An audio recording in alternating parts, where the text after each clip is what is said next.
Good afternoon and good morning for those of you maybe on the West Coast. My name is Dismas Locaria, and I'm a partner here at Venable, and I'm joined by my colleague Mike Francel.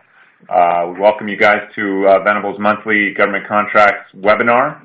This month, we look forward to speaking with you for the next hour about the Safety Act, protecting your organization from terrorism liability. It's an issue. The Safety Act has been around for some time. But something that has become more, more prominent over the last couple months, 6 months to a year, and we're going to talk a little bit about that. But first, we're going to give you guys an overview of what the Safety Act is. We'll take you through the Safety Act process, how one goes about getting Safety Act protections, and then, as I mentioned, we'll talk about the Safety Act today, some of the issues du jour that have brought it more into the limelight than it has been over the life of the Act. Okay, so let's just dive in to the Safety Act. Also, if you have any questions, please feel free to send those through on the chat box or the question box, and we'll be sending out a CLE number during the course of this webinar. So please keep an eye out for that as well. All right, well, the Safety Act. So what is it? So it actually is an acronym, believe it or not. A long and nasty one, but it's the Support Anti-Terrorism by Fostering Effective Technologies Act, and we've got the U.S. Code citation there if you want to read into it. But essentially, the Safety Act was part of the Homeland Security Bill of 2002 that obviously came around after 9/11, created DHS, created a lot of different organizational structures within the government, but had this piece in there under Section 441 and through 444 called the Safety Act. And it wasn't really well known at the time, and it took a few years, but implementing regulations came out a couple years later in CFR Part 25, and the first folks that started getting Safety Act protection came around in about 2004. So it took a couple years to get off the ground, but since then we've had over 1,000 technologies have gotten Safety Act cover. And really, they run the gamut of issues. The Safety Act talks about technologies, and it talks about sellers, and we're going to talk a little bit about the verbiage there. And that's because when the Safety Act was first contemplated, they were really focused on devices, on products. Think of an airport, go through an airport and everything that screens your bags, or the metal detectors you walk through. Those are the products that I think folks originally had in mind when they were drafting the Safety Act. But then, rightfully so, some very important questions were asked, which is, these machines require maintenance, and that maintenance is a service. And so those types of services should be covered, which opened up the question about services. So then it was debated and decided that more than just support services were necessary, but that standalone services required this protection as well. Terrorism, as we saw, unfortunately, in 9/11, can amount to billions of dollars, tens of billions of dollars in liability. And there are many different ways to combat terrorism, some with products and the services that support those products, but also with, human effort, services like security services. So the Safety Act was broadened in its derivation to include not just products, but also to include services, including standalone services. But one of the vestiges of the original concept was the word technology, and so that's kind of stuck. And so it's not necessarily the best term, but that's the term. So when we refer to technologies today, we're actually referring to, it could be services, it could be products. It can also include security and safety plans and programs. And it also can include cyber products and services, cybersecurity. There is some debate about explicitly expanding the Safety Act to include cyber, but it already does implicitly cover cyber to the extent that there's cyber terrorism. And we'll talk a little bit more in the last part of the program about what those expansions of cybersecurity might include beyond cyber terrorism. Okay, so the Safety Act came about. Well, what is it? Okay, so it applies to an act of terrorism. An act of terrorism requires three things. It needs to be unlawful, it needs to cause harm, And it has to be something that uses a weapon, instrumentality, or method that's intended to cause mass destruction, injury, or loss to citizens or institutions of the United States. The rules specifically cite to domestic terrorism, and notice in that third one, while there's intent to cause mass destruction, injury, or loss, there's no real intent for why the person is doing what they're doing. The motive is not a part of the definition, and that's going to be important as we talk about some more of the recent events relating to the Safety Act. Motive is not a piece of this definition right now, and that's important to keep in mind. So really an act of terrorism under the Safety Act is relatively straightforward. You've got these three different things. It applies to terrorism. The rules talk about eco-terrorism being something that might be covered. Also notice citizens or institutions of the United States.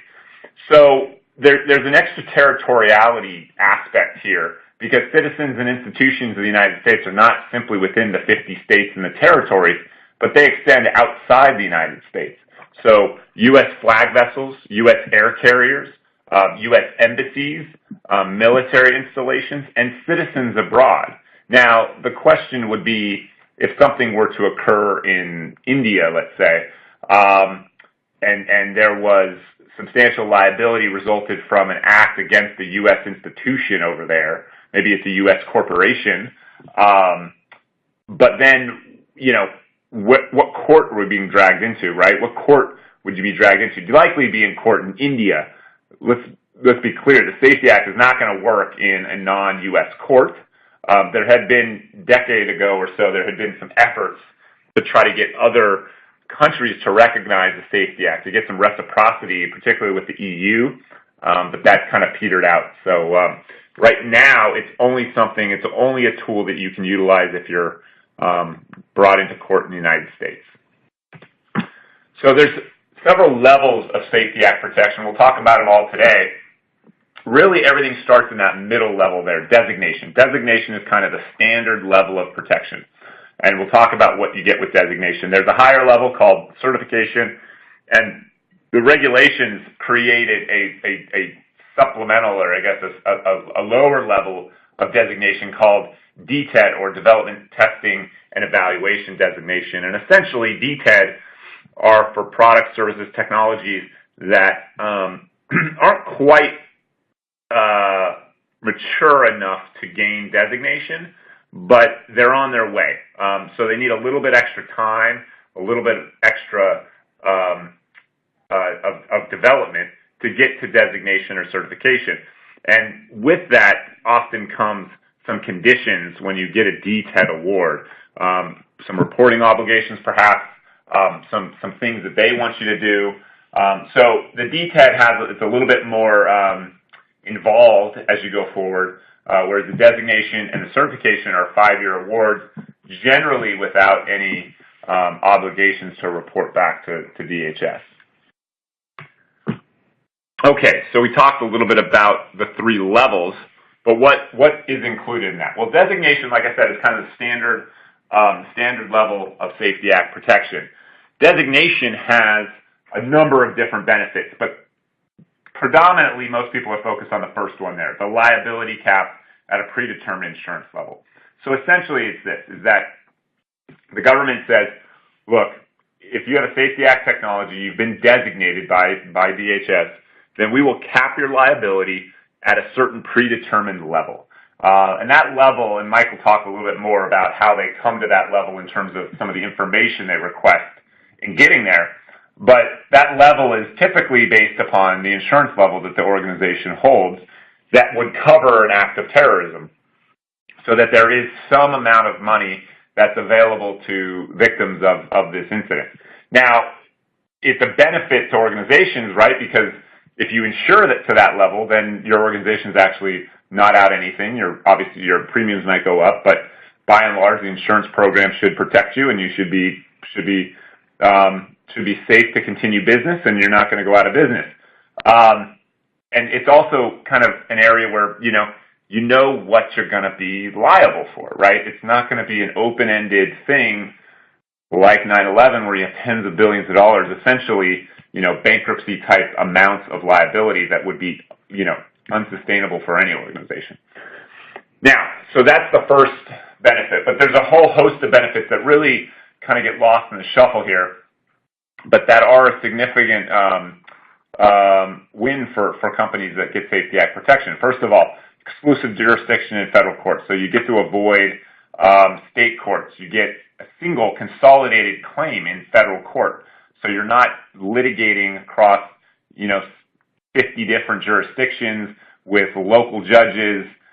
You've got one federal judge that's going to handle everything. So it really consolidates your cost of litigation, cost of work. No joint and several liability for non-economic damages. Obviously a big benefit there. So your insurance covers it. There's not anything further you need to worry about. No bar on non-economic damages. So there's not going to be any, the damages will be, economic damages and not punitive, which is obviously a huge thing, and no prejudgment interest as well.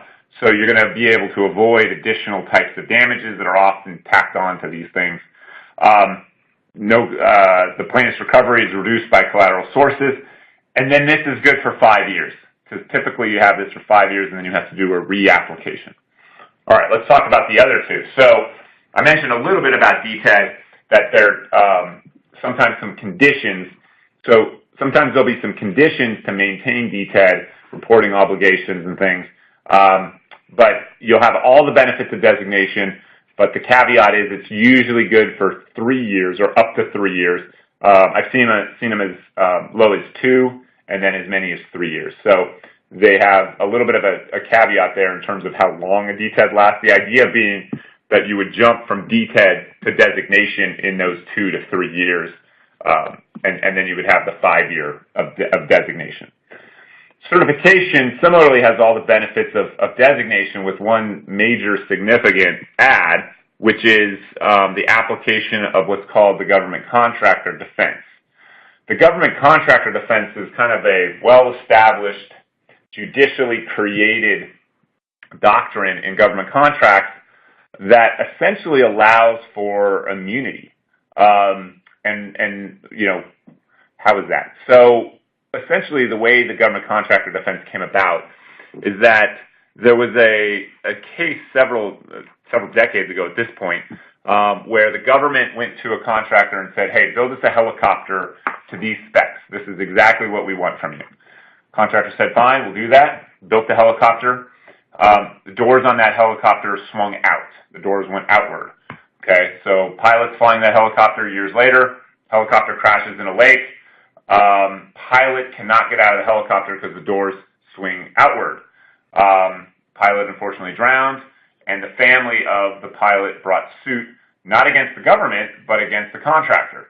They didn't bring it against the government because the government obviously enjoys sovereign immunity. So the government couldn't be sued.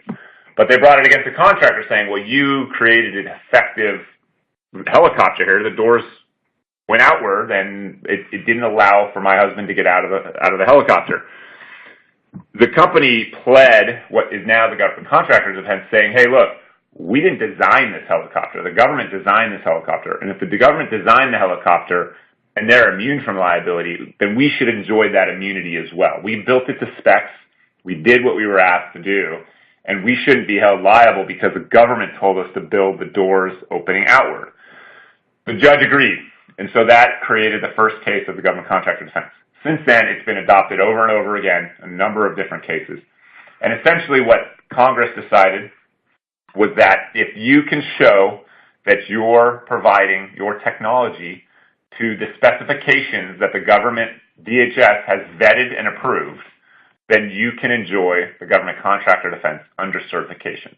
So you get all the benefits. You have to maintain insurance, but at the end of the day, if this thing holds through, and it has not been challenged, but in theory, you will be immune from liability if there is an act of terrorism that implicates your technology. Okay. So some other benefits, though, that aren't, those are kind of the last slide kind of delineated the benefits that are set out in the statute. But what are some of the other benefits? Well, it's important to recognize that the Safety Act's constructs provides that the only proper party defendant is the quote-unquote seller of the technology.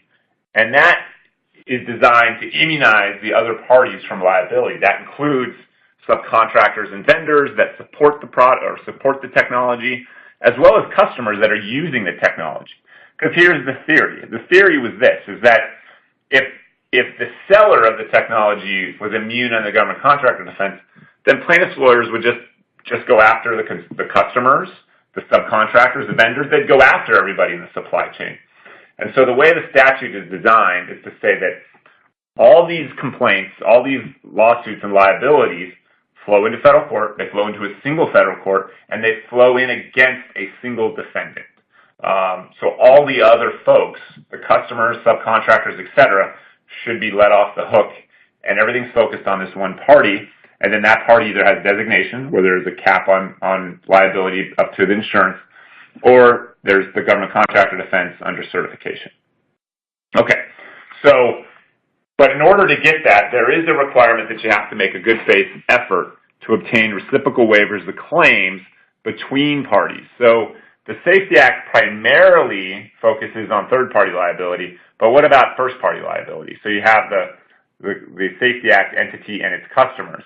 Well, a lot of times, folks, there's an oversight of seeking this good faith reciprocal of waivers. And so a lot of times we advise clients on how to put those into their standard agreements to get that reciprocal waiver of claim, to get that good faith obligation. Sometimes it's negotiated out, but there is a good faith effort to get that included in contracts. So there's also insurance requirements that are put upon you when you have the Safety Act. And those insurance requirements, as I mentioned, Mike's going to talk about some of the information that they're going to request to come to that. But, you know, how they calculate it and what the business decides may differ. And we've had instances where Safety Act offices push for one level of insurance, and our clients have said, look, you know, that is just restrictively high. It's prohibitively high. It causes us to raise our rates. It's not something that we can do. Our business judgment says that our insurance should be set at this level. And as long as you can make a good business case, they'll defer, or I've had them defer to me and my clients on a lowering of that insurance level. So something to keep in mind if you're not satisfied with where the insurance level is originally set. The other thing is that the depletion of insurance is important to keep in mind. So there is, I said, this predetermined insurance level. Well, obviously you have other things happening in your business. And if, let's say, you have a $10 million insurance requirement of the Safety Act and your organization maintains exactly $10 million, well, it's very likely that, you know, over that course of that year, you may be depleted. And so that $10 million isn't going to be just sitting there in reserve. And so keep in mind that if that is depleted, sometimes you'll have an obligation to report material depletions under your Safety Act protection. But in other cases, you at least need to understand that you'll have to self-insure up to that limit if you're depleted. So if you depleted $2 million and there was an act of terrorism, then you would have to, you know, replenish $2 million of that with self-insurance. One last point on this slide, though, is that the Safety Act protection, the statute specifically provides that the only time it can be rebutted is that you were fraudulent or willfully misrepresented to the Safety Act office, DHS, in your application process, telling them something that is not what you do. So why is that important? Well, let's say for security services, for instance. You have a program that this is how you train people. You train them to be vigilant. You train them to be observant, to, you know, report suspicious conduct, things like that. But, you know, one of your guys is looking at his phone, or he falls asleep, or he turns around, and something happens. Someone gets behind him, or someone gets around him, or something, because he's not being as vigilant as we would all like. Well, the program is what's important, that he went through the vetting and the hiring program, that he went through the training program and the retraining program, that he was part of all of that, and that program that you have in place is what the Safety Act office has said is what matters, that you have a repeatable, consistent, effective program to train these people to do this job, knowing full well that from time to time there will be people that just don't do their job as well as others, and that can happen. But that is not a reason to circumvent the protections of the Safety Act, and so that's a significant point to keep in mind. Okay, so the criteria. So how do you get Safety Act? Well, Mike's going to go into the application process and all of the details of that. But essentially, the application looks for you to answer a number of questions. Some of those questions, talk about prior use and utility, whether it's something that's out in the marketplace now or it's something that you're developing and hope to get into the marketplace. Is it something that's immediately available, or is it something that needs a little bit more development, testing, evaluation? So some of the questions go to that. Some of the questions go towards, is this really something that is, going to help combat terrorism? And how large of issues does this combat? Is it combating, the hijacking of airplanes, or is it combating the introduction of, chemicals into a certain area? So it's looking to see what the kind of quantifiable liability might come about because of this technology, or what is this technology designed to prevent? So you really have to have a good sense of what are you trying to prevent with this technology, and what are the kind of potential risks and exposure of that industry. Then it's looking at, what's what we call the but-for question. What's the likelihood that this is going to be brought to market or be sustained in the marketplace, remain in the marketplace at the same level it is without Safety Act protections? And this is a tricky one, because a lot of our clients are actually people with pre-existing technologies. So we have to look and say, hey, are you being shut out of certain industries because they're virtually requiring Safety Act? So you're becoming less and less able to service that industry without Safety Act. What kind of market repercussions if you don't have Safety Act? Does it drive people to maybe have lesser standards without Safety Act? So we really try to understand kind of how the technology and your company fit into the industry with or without Safety Act. Because, like I said, a lot of people already have these technologies are out there, and it's not just for new technologies, but existing technologies. And so answering this but-for takes a little bit of nuance, because a lot of times, yeah, we are in business. We're not going to go out of business without it, but it certainly could change our market profile and how we go about selling our technology if we don't have Safety Act. The magnitude of the risk, I talked a little bit about that. And then the last two are really kind of where the rubber meets the road. Evaluation of studies that assess the capability of the technology to reduce those risks. And then the last one there is the effectiveness of the technology. How effective is it? The second to last one really is more of a kind of a product device focus evaluation factor, although I can tell you on services, they very much would love studies and audits and things like that to demonstrate that the technology substantially reduces harm. And then the last one is one that applies kind of across the board, the product or service's effectiveness to respond to acts. So those are kind of the criteria for designation. For certification, you have to apply for designation, and so you have to do all those, and then you have to deal with three additional factors: performs as intended, conforms to specifications. Now, it's intended to comply with the specs. So these I find to be extremely overlapping, because you're performing it. Your expectation is that it's going to perform to the specifications. So I've never been able to truly understand the distinction between these two questions, but we answer both questions: performs as intended, conforms to specs. Sometimes audits are good because they can demonstrate you're conforming to specifications, and performs as intended a lot of times we'll look to maybe client testimonials and things like that to support performs as intended. And then the last factor there on certification is the safety of the technology. In other words, is this going to reduce harm overall, or is the technology so harmful in and of itself that it's not really, it shouldn't be immune from liability because it's going to create its own harm, inherently. So they want to understand kind of the safety issues related to the technology. Okay, so essentially it boils down to this.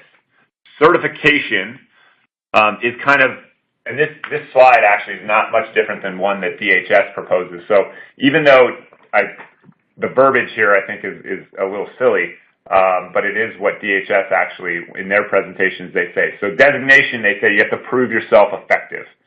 For certification, you have to show a high degree of effectiveness. So that's a little bit, okay, so it's effectiveness plus. And then for DTED, you have to show that additional evidence that you can get to effective, but additional evidence is needed to prove that effectiveness. So it's all about effectiveness. Like I said, this is pulled from a DHS slide, so this is kind of how they sum it all up. It's all about efficacy. Okay, with that, I'm going to turn it over to my colleague Mike to talk you through the Safety Act application process. Okay, thanks, Diz. So next we're going to go through some of the processes and procedures that companies will need to go through in order to apply for and hopefully eventually receive Safety Act protections. So what's kind of the first step? First one is there is a pre-application process. This is an optional step that companies can take. We'll discuss in a couple slides a little bit more about how you determine whether pre-application is beneficial for your company. But initially, it's kind of for those companies who are seeking guidance from DHS, from OSAI, the Office of Safety Act Implementation. Companies who want to determine whether the technology that they provide is a type of technology that could receive Safety Act protection, as well as the likelihood of success based upon that company's current proposed standards, data, how the program is run, how the product is manufactured, or how the service is provided. So the pre-application process, it's not a full application, but you still do need to provide descriptions of your technology, describe whether it's ready for sale, meaning is it currently being sold to the public or is it currently in production? And also you need to demonstrate the effectiveness of it. You need to go through all the various components of your type of technology to allow DHS to provide an assessment of it. The application process, you submit, and then DHS has 21 days to review the pre-application, at which time the DHS will provide guidance telling you whether your technology is applicable and the likelihood of success. At that time, the company can decide whether they want to proceed with a full application. And again, pre-application process is optional. One thing that, pre-apps, for technologies that are, I guess, well known to the Office of Safety Act implementation, I don't always recommend a pre-app, but certainly new technologies that they may not be familiar with, it's not a bad idea to pursue a pre-app because in addition to kind of determining whether it's Safety Act eligible or not, they may give you some tips on ways to get it across the finish line with the standard full application process. So sometimes it just allows you to open the dialogue with them. They're actually pretty good about opening the dialogue even without pre-app, but it does give you a formal way to open the dialogue to kind of discuss how you might get a new technology, something they've maybe never seen, across the finish line. Good points, Diz. Thanks. So if after you go through the pre-application process, or if you decide to forego the pre-application process, you will then proceed to the standard application process. As you can see in the slide, there are a few steps that you go through in this process. I'm going to focus on the first one here, and then as we go along, we'll discuss each one of the following steps as well. But that first one, this is really the most key part of the entire application process.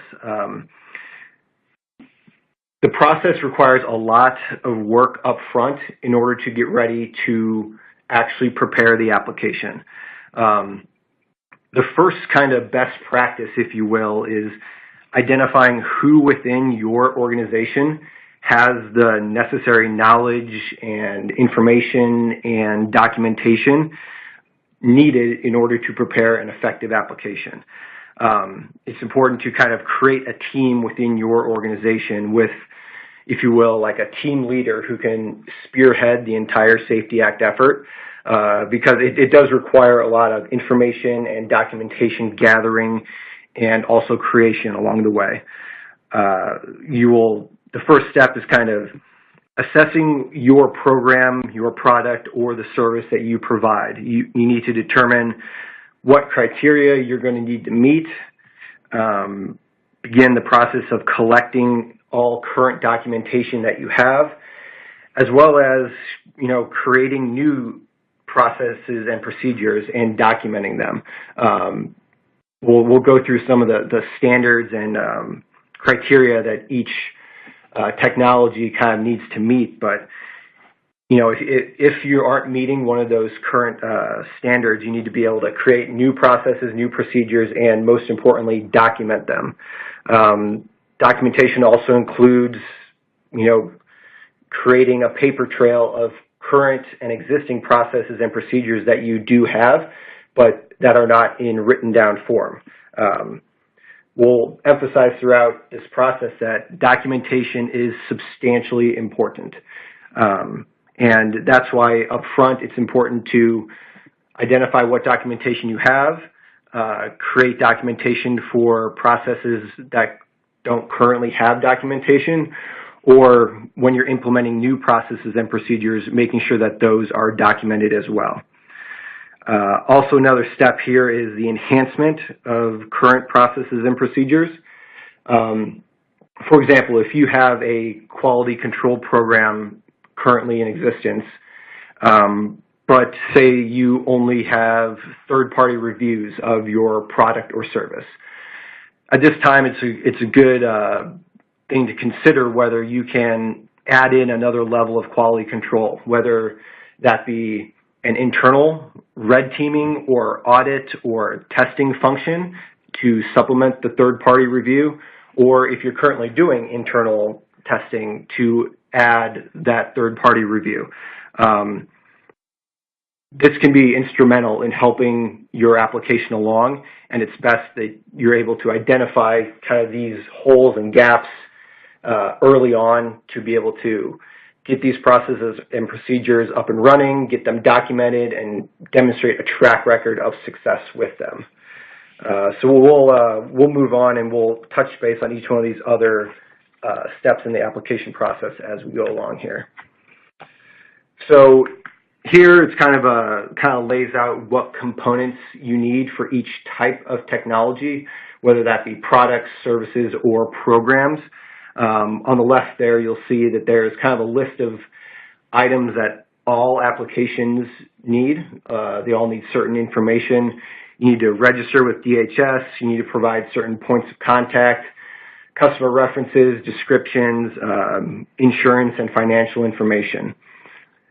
With respect to products, it boils down to individual components and subcomponents, manufacturing processes, how it's deployed. Services really falls into four main buckets. The first one, hiring and vetting, policies and procedures, training, operations, and quality control. And then a lot of times subcontracting can be added to that if it's applicable to your technology.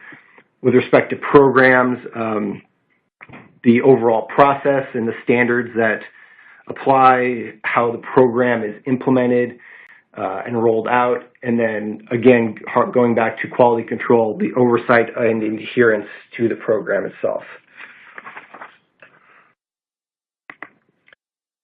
Okay, so within each one of these different types of technologies, there are certain areas that are usual areas for enhancement, that where DHS really wants to see substantial improvement or enhancement. For products, it's all about testing, whether that be testing to different standards. Sometimes DHS will have certain standards that they want a product to be tested against, quality control in the form of third-party review, and we'll keep harking back to this, how quality control is a theme throughout all three of these different types of technologies.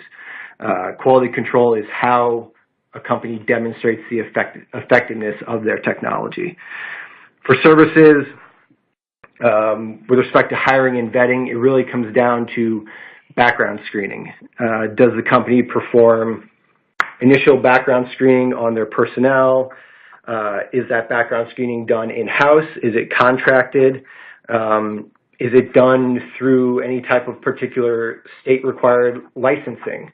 For instance, if you're a security company and you're providing security guards, do the states in which you operate have background screening as part of the state licensing requirements? If not, do you perform your own your own background screening? Do you hire a third party to do so? Critically important that background screening is performed. Along with that, performing annual background screens after that. DHS is very much concerned with making sure that you're keeping current on all your employees. They don't want to see that an employee has received a background screen right when they were hired or soon after they were hired, and then they never receive another one. So it's vitally important to keep up to date on the background screening and ideally perform it on an annual basis. Improvements to training. Are your employees trained right when they are hired? Do they receive recurrent or annual training? Do they receive on-the-spot training? Do they receive any other type of training? Do they receive training that goes along with the licenses that they hold? Operational documentation. This, again, goes back to the importance of documentation. Having current, up-to-date policy and procedure documents that accurately reflect how you actually perform the service. The final one all goes back to quality control as well. Development of documented and consistent quality control programming. Do you have red team programs in place? Are these red team audits performed internally by your own personnel? Do you hire third-party groups to perform these assessments? All of this DHS is going to be very concerned about. With respect to programs, documentation, again, annual assessments. This can be, for example, if the program that you're running is a security program for a venue. Annual assessment can be risk assessments that analyze what risks that venue deals with, what risks that venue is subject to, and how often those are performed. If you have a program, do you have contractors that support you? For instance, if you have a security program at a venue, do you hire a security company? Do you have food service vendors? Do you have cleaning service vendors? What requirements do those vendors have to meet? Do they have particular training requirements? Do they have training standards that they do? Do they perform background checks on their personnel? Do you require them to do so? Or do you yourself perform those background checks? This is all going to be very important to demonstrating the effectiveness. And again, quality control program, internal, external, third-party reviews and assessments or audits.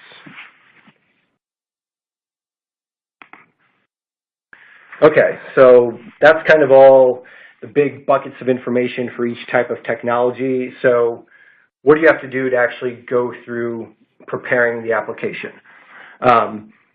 The Safety Act is a record and paper review. You have to submit an application along with all documentation in the form of attachments.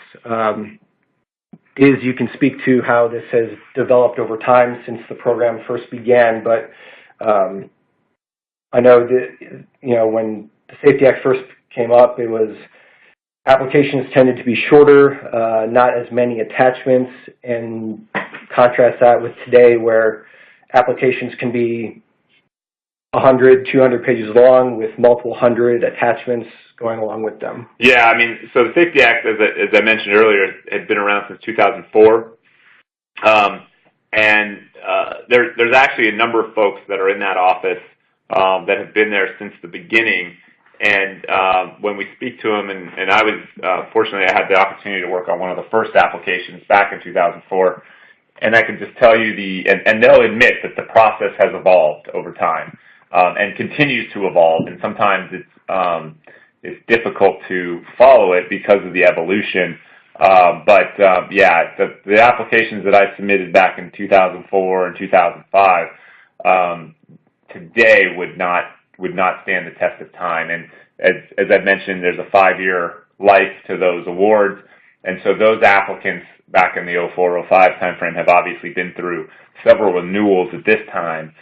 So we've had to bring the documentation that Mike talked about, and it's extensive. We've had to bring it a long way in those times because a 30-page application with a handful of attachments might have worked in 2004, but as Mike mentioned, we've had applications well over 100 pages and well over probably 300 attachments all said and done getting through the process. So depends on the technology in terms of how much stuff it actually requires, how elaborate, how broad that technology is, but certainly it is a pretty massive paper undertaking. Yeah, and this goes back to the point we made earlier about the importance of, at the beginning of the application process, making sure that you have everything together, you have your team together, you have all your documentation, all your policies and procedures together so that you are able to put forth the best application that you can, recognizing that today a lot more goes into the application than it might have 10 or 15 years ago. So I mentioned earlier the pre-application process. This is something that you'll want to consider. Diz mentioned how new technologies, it can be beneficial to go through the pre-app process for DHS to provide some guidance. Also, DHS has indicated that for venues that have security programs, they do like to see a pre-application before a full application so that they can provide guidance on any improvements that need to be made before the venue goes through a full application. And in some cases, even though it's a paper record review, they do at times like to do site visits on venues to get a better sense of the venue. They want to actually be there when the venue's in operation. And so that's something to keep in mind if you're looking at an application for a venue security program. With regards to kind of required information, you need to provide a non-proprietary explanation of your technology. This is kind of, what the public sees to what your technology actually covers. Detailed description of your technology. For services and programs, kind of where it went through the 4 main buckets: hiring and vetting, training, operations, quality control, and then, of course, documentation supporting all aspects of your technology. Customer points of contact. We have found that client testimonials can be very beneficial. DHS will reach out to your customers and your clients to get their feedback on how effective your technology has been. You provide financial information, usually in the form of previous year's financial statements, insurance information. Usually they want to know kind of who is the insured, what type of policies you have, who you're insured by, what limits you have both on a per occurrence and aggregate basis, what premiums, deductibles, and exclusions exist, whether you have terrorism coverage under your insurance policy, and also revenue projections for your company for usually the next 3 years. Safety information. This particularly goes to when you're seeking certification, where you need to demonstrate that it's safe for use as intended. Showing your safety program. Do you have safety training for your employees? Do you have safety processes and procedures in place? Safety information will also likely include workers' compensation claims, if those are applicable, and other information similar to that. So all that, you've gone through that whole process of getting everything together, you've prepared your application, so what happens next?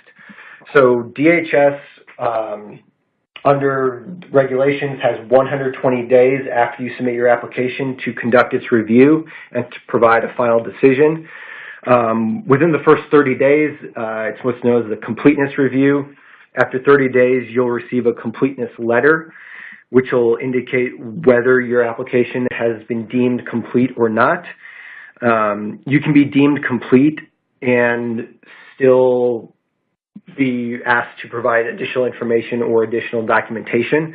Basically, the completeness letter just allows you to learn whether you're continuing on in the application review process, whether DHS is going to continue to review your application. Within that completeness letter itself, there can be additional requests for documentation or clarification questions about your technology. After completeness review, there is technical and economic review. At this time, DHS will usually issue you more RFIs, requests for information, where you'll have to provide even more documentation and answer additional questions.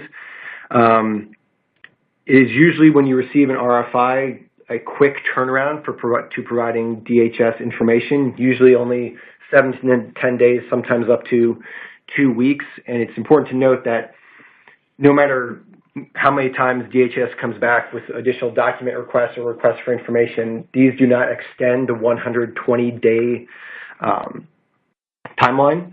So it's imperative that you provide as much information as possible to DHS so that they are able to make a decision within the 120 days based upon as much information as possible.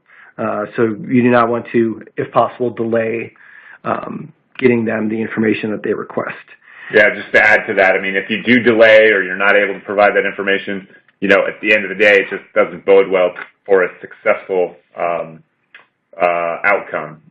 If they feel they don't have enough information or they don't have enough time to review the information because of that 120-day clock, they will issue a declination letter saying, you know, it's not with prejudice, so you can always reapply, but you got to start the process over. And you know, so you want to be as timely as you possibly can and as complete and thorough as you possibly can, so they have all the information when they need it, so they can make that decision within that 120-day. As Mike mentioned, it's a kind of a set timeline. They don't have the ability to extend. So if they don't have the information, chances are you'll get a declination. So you need to move quickly as possible. And then after going through what can be potentially several rounds of questions and document requests, at the end of the 120 days, DHS will issue its decision, indicating whether you've been denied for protection or whether you've received ETED designation or certification. In that decision, DHS will outline what insurance requirements you must meet. They'll provide what level of insurance must be maintained throughout the life of the protection to cover an act of terrorism.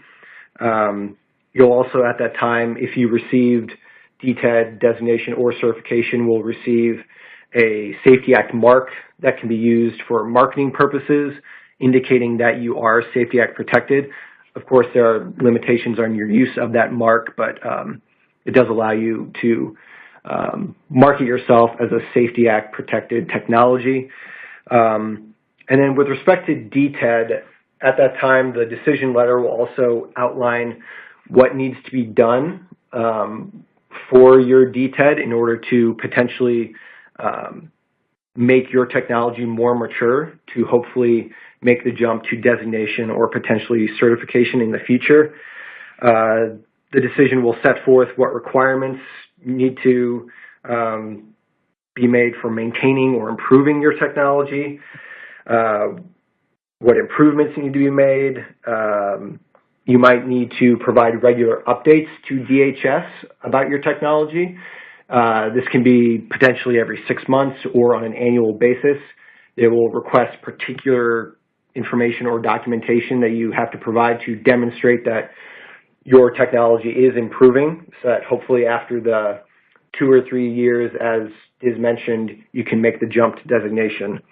That decision letter will also describe if your DTED protection is limited to any particular deployments or any particular aspects of your technology. Okay, thanks, Mike. I'm going to answer a couple questions. We've got about 10 minutes before I jump into this next piece. There's a few questions that came in. The first one, if a customer is requiring designation in order to do business, is this sufficient criteria? I think what we're asking is it enough to say that you need Safety Act because people are requiring it?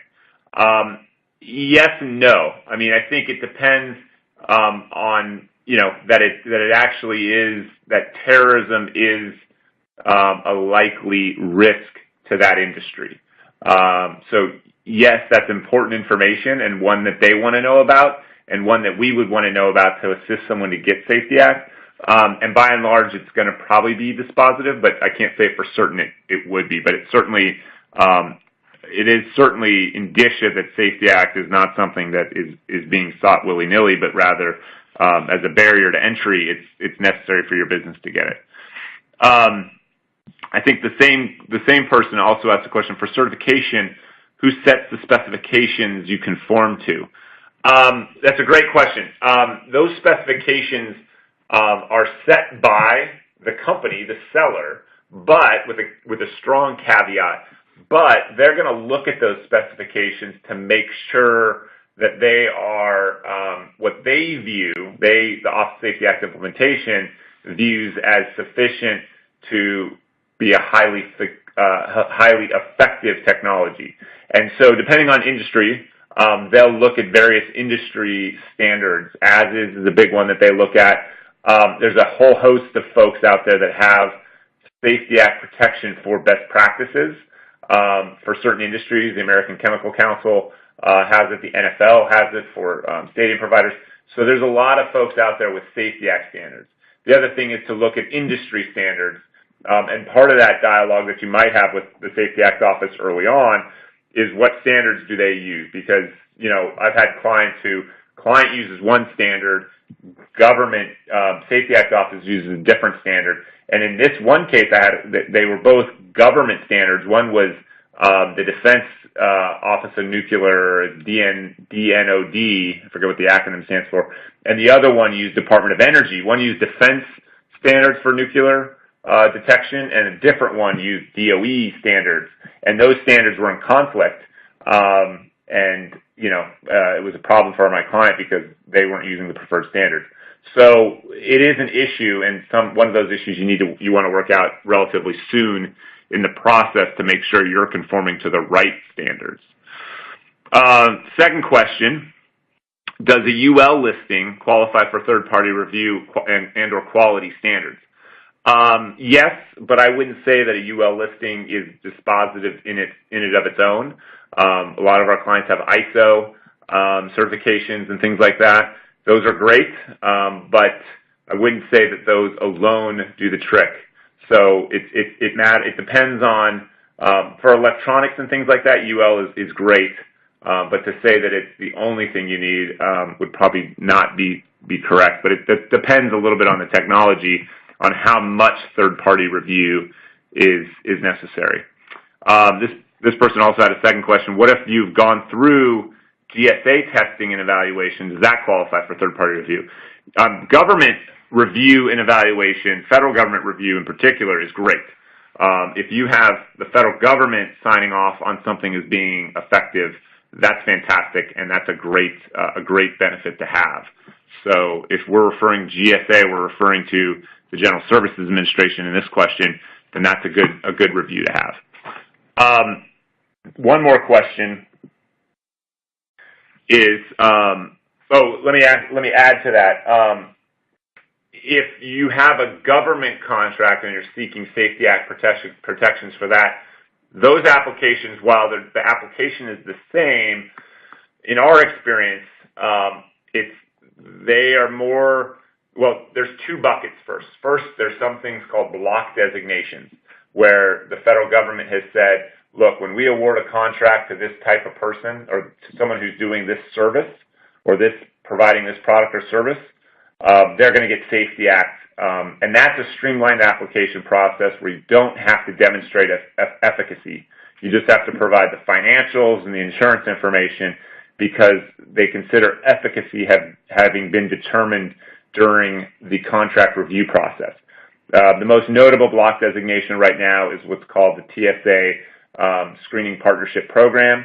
So if you are working with TSA to do airport screening under the Screening Partnership Program, you can get block designation very, very quickly and very easily. The other is that sometimes the federal government procures products or services that have a security component, but there's no block designation. You still have to go through the standard application process, but their review of efficacy is much less, I'll say, arduous or onerous, because they do rely upon the government agency having selected someone who is effective. So now the one thing I'll add to that is they don't view Safety Act as something you get because you get a government contract, but because you do that, but there's something more that you're doing. And so we recently did this for a client, Mike and I, and the thing that we focused on was they met the government specs plus some stuff. They did some extra stuff that was beyond the government specs. The reason partly for that is the government contractor defense, they're already a government contractor. And if they're meeting government specs, they're already immune under the government contractor defense. But the plus-up stuff may not technically be covered under government contractor defense. And that plus-up stuff is the stuff that the Safety Act office really feels better about. So that adds to it as well. Third question, has a foreign supplier that is part of the supply chain, does the customer of that supplier get certified, or should or can the foreign supplier get certified? Great question. It's going to depend on the technology and how that supply is sold into the marketplace. If it's sold strictly as a supply and integrated into an end product, I would say that the seller of the end product or service be the person who gets Safety Act, because they're the one that's most likely the proper party defendant. That said, certainly a supplier that has Safety Act protection, those benefits extend to the customer, and it'll even be easier probably for the customer to get Safety Act if some of their components or the pieces of their technology already have Safety Act. So there's some benefits to a supplier getting Safety Act, even though they would normally be covered. And then there's a follow-up question on that, provides protection in U.S. and or foreign jurisdiction. So the protection is only going to apply in U.S. courts. So, the foreign jurisdiction, there could be, it could be implicated because of U.S. interests overseas, but unless you're in a U.S. court, a foreign court's not going to recognize the Safety Act as a viable defense. So it needs to be in the U.S. Okay, so we only have a couple minutes left. And so I just want to touch base quickly on the Safety Act where it is today. So I mentioned earlier there's 1,000 awards. That the Act has not been substantively tested. Here's the case, Boyle v. United Technologies. That's the case that dealt with the government contractor defense. Because the Act has not been substantively challenged in court, everything that we're kind of explaining today is based upon our interpretations of things that either we've read in the Safety Act and its regulations or things that we've been told from OSAI. So keep in mind, it'll be interesting to see once something substantively challenges the Act, how all of this is interpreted by a court. So I had mentioned that things had not been all that active with the Safety Act until the last 6 months or so. That's because about a year ago, there was a concert in Las Vegas where there was an active shooter. shot from an MGM property and into a festival that was protected by a Safety Act certified entity. The victims, MGM, the victims of that shooting sued MGM. MGM in turn countersued, seeking declaratory relief, countersued those victims in order to get declaratory relief because since the security provider of the venue had Safety Act protection, MGM is trying to wrap itself into that protection. There's a whole lot of issues around this and whether MGM really is entitled to that protection. The shooter was not shooting from a Safety Act covered area, but was shooting from a non-Safety Act area into a Safety Act area. Does MGM, are they covered by the government contractor defense? It's really going to be interesting to see, but right now what happens is that these judges in 8 or 9 jurisdictions have to decide whether there was an act of terrorism first. MGM is asserting that this was an act of terrorism. DHS has not yet made a decision on it, whether it's an act of terrorism or not, and so MGM has moved forward asking judges to make that decision.